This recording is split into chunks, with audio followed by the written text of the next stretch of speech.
वैशाख मास महात्म्य 12वां अध्याय। यम बोला, हे शंभो ब्रह्मन, मेरी बात सुनो। मेरा लोप हो गया। मैं मरने से भी अपने पद के खंडन को अधिक मानता हूँ। हे कमलासन, अपने स्वामी के यहाँ रहकर उसके नियुक्त किए कार्य को जो नहीं करता है वह घुन बनता है। जो बिना कार्य खाता है तिर्यक योनि में जाकर 300 कल्प तक नरक भोगता है। जो निस्पृह होकर अपने स्वामी का काम पूरा नहीं करता है वह घोर नरक भोगकर कौवा की योनि पाता है। जो अपने कार्य में तत्पर रहकर स्वामी के कार्य को बिगाड़ देता है वह 300 कल्प तक चूहे की योनि पाता है। जो कार्य करने की सामर्थ्य होने पर भी घर पर रह जाता है वह बिल्ली की योनि पाता है। सो हे देव, मैं आपकी आज्ञा अनुसार प्रजा के धर्मों का साधन करता हूँ और उनके कर्मानुसार पुण्य और पाप कर्म को धर्मशास्त्र के जानने वाले मुनियों द्वारा भली भांति विचार कर कल्प के आदि वर्तमान में जो यातना होती है वो मैं देता हूँ। हे प्रभो, अब मैं आपके नियोग को करने में समर्थ नहीं हूँ, क्योंकि कीर्तिमान राजा ने पृथ्वी से आपका नियोग उखाड़ दिया है। इस राजा के भय से समुद्र पर्यंत सब पृथ्वी के मनुष्य वैशाख के कर्तव्य धर्मों का पालन करते हैं।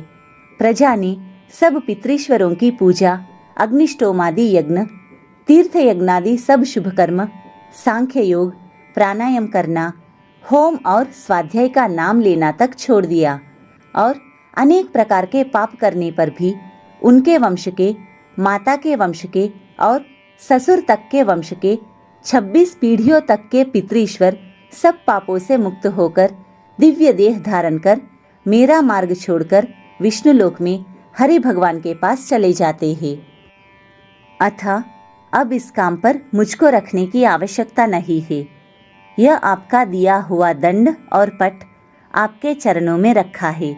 हे ब्रह्मन, जो अनेकों तीर्थ स्नान से, दान, तप, व्रत करने से, अनेक प्रकार के धर्माचरण करने से, प्रयास में पतन होने, रन में मरने से, यज्ञादि करने से देवगति नहीं मिलती है, जो मेष की संक्रांति में प्रातः काल स्नान कर भगवान का पूजन कर कथा श्रवण करे और वैशाख महात्म्य सुने और यथोचित वैष्णवीय धर्मों का संपादन करे तो वह विष्णुलोक का अधिपति हो जाता है। राजा की आज्ञा से वैशाख के कर्मों को कर सभी मनुष्य वैकुंठ को चले जाते हैं। यह राजा मेरा तथा आपका परम शत्रु है। हे जगतपते, इस राजा का निग्रह करना उचित है। यदि हम उसकी उपेक्षा कर देंगे तो केवल विष्णु भगवान के चरणों का आश्रय लेकर वह राजा इस संपूर्ण लोक को वैकुंठ में ले जाएगा, इसमें संदेह नहीं। इस कीर्तिमान राजा ने मेरी लिपि दूर कर दी है, ऐसा किसी क्षत्रिय ने आज तक नहीं किया। हे प्रभो, पटमार्जन की बात तो पुराणों में भी नहीं सुनी। उस राजा के सिवाय भगवान में तत्पर ऐसा दूसरा कोई राजा नहीं हुआ जिसने पटमार्जन की घोषणा कर दी हो और यमलोक में आने का मार्ग रोक दिया हो।